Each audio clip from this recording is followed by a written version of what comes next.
नमस्कार दोस्तों, मैं हूं अर्पित और इस समय राजनीतिक गलियारों में सबसे बड़ी खबर यह है कि बसपा सुप्रीमो मायावती ने आगामी लोकसभा चुनाव अकेले ही लड़ने का फैसला किया है।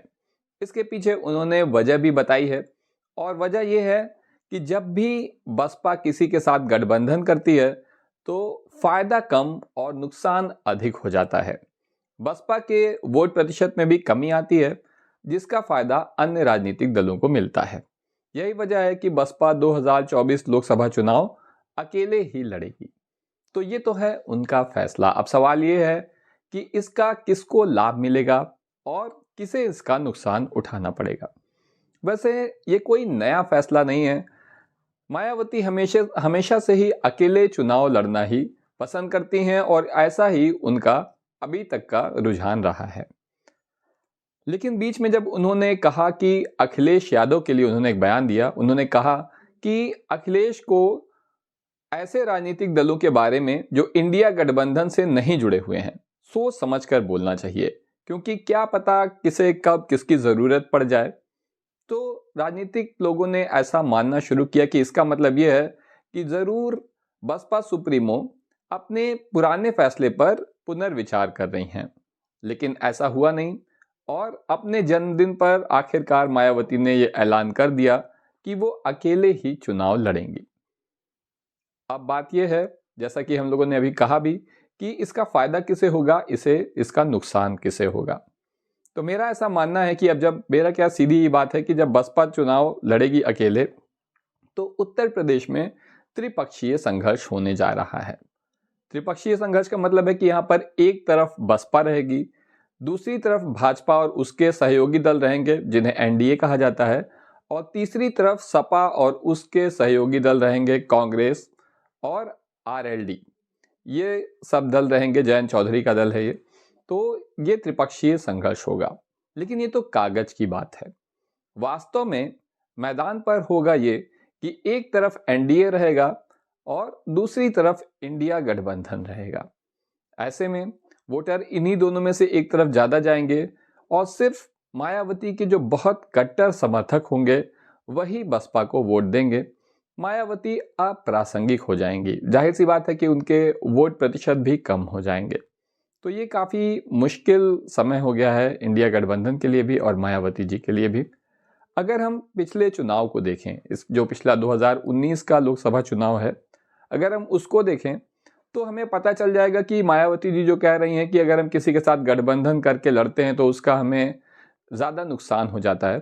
तो आप सिर्फ 2019 का लोकसभा चुनाव देखें, वहां पर सपा और बसपा ने साथ मिलकर चुनाव लड़ा था।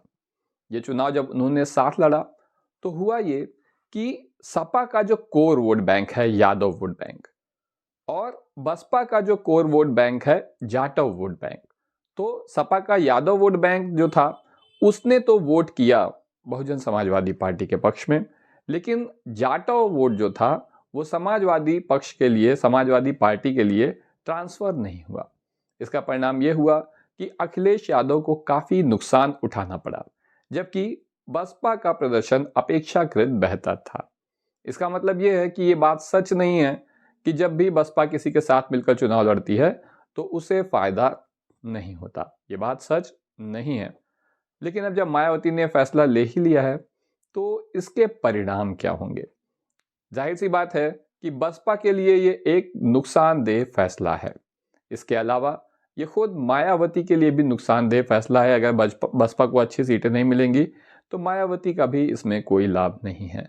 सबसे बढ़कर ये दलित राजनीति के लिए एक बहुत ही नुकसानदेह फैसला है, क्योंकि पूरे देश में एक दलित राजनीति चल रही है, आइडेंटिटी की पॉलिटिक्स चल रही है, सोशल जस्टिस की पॉलिटिक्स चल रही है, जिसका नेतृत्व निश्चित रूप से मायावती कर रही हैं।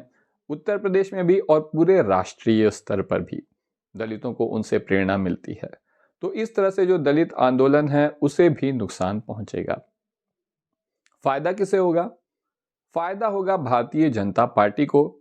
नुकसान में मायावती, बसपा, दलित मूवमेंट, समाजवादी पार्टी और पूरे इंडिया गठबंधन के लिए ये नुकसान करने वाला फैसला है। अब होगा ये कि जो बसपा का वोट बैंक है, जाटव वोट बैंक है, उसमें भी सेंध लगेगी। काफ़ी लोग भारतीय जनता पार्टी की तरफ भी जाएंगे और काफ़ी लोग समाजवादी पार्टी की तरफ भी जा सकते हैं। कुछ लोग जाएंगे शायद समाजवादी या इंडिया गठबंधन की तरफ, निश्चित रूप से नहीं कहा जा सकता है। इसके पीछे वजह यह है कि जो पिछले चुनाव हुए हैं वहां पर जो जाट वोट बैंक हैं पश्चिमी उत्तर प्रदेश में, वो भारतीय जनता पार्टी से काफ़ी नाराज थे और उन्होंने भाजपा को वोट नहीं दिया। लेकिन इसकी भरपाई जाटव वोट बैंक ने कर दी, उसने भारतीय जनता पार्टी को वोट दिया और जितना नुकसान होना चाहिए था भारतीय जनता पार्टी को उतना नहीं हुआ। परिणाम स्वरूप भारतीय जनता पार्टी ने काफ़ी अच्छा प्रदर्शन किया। योगी आदित्यनाथ एक बार फिर से उत्तर प्रदेश के मुख्यमंत्री बन गए। तो इसका मतलब यह है कि बसपा के वोट बैंक में निश्चित रूप से सेंध लगने जा रही है। भारतीय जनता पार्टी चाहती है कि वो अपने पुराने प्रदर्शन को एक बार फिर से दोहराए, यानी कि 80 में से, उत्तर प्रदेश में कुल 80 सीटें हैं लोकसभा की, कम से कम 70 सीट वो जरूर जीत जाए और हो सके तो और भी उसे बेहतर करे, ऐसा भी उनका प्रयास है। और राम जन्मभूमि मुद्दे को अधिक से अधिक मीडिया कवरेज और अधिक से अधिक हाइप देकर भारतीय जनता पार्टी ऐसा करने का प्रयास कर रही है। बसपा सुप्रीमो के फैसले से भी भारतीय जनता पार्टी को इसमें मदद मिलेगी, ऐसी मुझे उम्मीद है। इसके अलावा अभी ओवैसी साहब भी आ जाएंगे तो उसका भी भारतीय जनता पार्टी को लाभ मिलेगा, क्योंकि मुस्लिम ध्रुवीकरण वो करेंगे, उसके बदले उसके जवाब में हिंदू ध्रुवीकरण भी होगा। तो इस तरह की चीज़ें होनी निश्चित है। वहीं दूसरी तरफ मायावती के इस फैसले से इंडिया गठबंधन में सीटों के बंटवारे की समस्या एकदम क्लियर हो गई है। यहाँ 80 सीटें हैं जिन्हें मेरा ऐसा मानना है कि अखिलेश यादव को कम से कम 60 सीटों पर जरूर चुनाव लड़ना चाहिए। अखिलेश कई बार ज़्यादा उदारता दिखा देते हैं और ज़्यादा सीटें दे देते हैं अपने सहयोगी दलों को, जिससे होता यह है कि सहयोगी दलों को अच्छे प्रत्याशी नहीं मिलते, वो अच्छा प्रदर्शन नहीं कर पाते हैं, हार जाते हैं। ऐसा कई बार पिछले चुनाव में हो चुका है। इसलिए मेरा मानना है कि अखिलेश यादव को कम से कम 60 सीटों पर चुनाव लड़ना चाहिए और 20 सीटें उन्हें कांग्रेस और राष्ट्रीय लोकदल के लिए छोड़ देनी चाहिए, या और भी कोई सहयोगी आते हैं तो उन्हें भी दे सकते हैं। इन दोनों दलों के लिए भी 20 सीटें पर्याप्त हैं। इसलिए मुझे नहीं लगता कि इससे ज़्यादा सीटों पर विपक्षी मतलब सहयोगी दलों को जाना चाहिए। अब एक और बात है, बात यह है कि इंडिया गठबंधन में भी सब कुछ ठीक मुझे तो दिखाई नहीं दे रहा है। उसकी समस्या क्या है? अभी तक अगर आप सभी राजनीतिक दलों को देखें तो सिर्फ अखिलेश यादव ही हैं जो भारतीय जनता पार्टी के खिलाफ ईमानदारी से खड़े हैं। कांग्रेस पार्टी पता नहीं कहाँ बिजी है। अखिलेश ने खुद अपने इंटरव्यू में भी कहा कि कांग्रेस बहुत देर कर रही है। कांग्रेस की तरफ से कुछ भी स्पष्ट नहीं है। वो अपनी एक सामाजिक न्याय यात्रा निकाल रहे हैं और उसी में बिजी हैं। सीटों के बंटवारे पर बात करने के लिए उनके पास समय ही नहीं है, ऐसा अभी तक लगता है, क्योंकि कांग्रेस पार्टी की ओर से अभी तक यही क्लियर नहीं किया गया है कि रायबरेली से क्या सोनिया गांधी चुनाव लड़ेंगी, या फिर क्या अमेठी से राहुल गांधी चुनाव लड़ेंगे, या फिर वो वायनाड से लड़ रहे हैं, केरल से, वो वहां से लड़ेंगे या अमेठी से लड़ेंगे। अगर सोनिया गांधी लड़ेंगी रायबरेली से तो ठीक है, अगर नहीं लड़ेंगी तो उनकी जगह क्या प्रियंका गांधी लड़ेंगी। इस तरह की कोई भी बात अभी तक सामने नहीं आई है।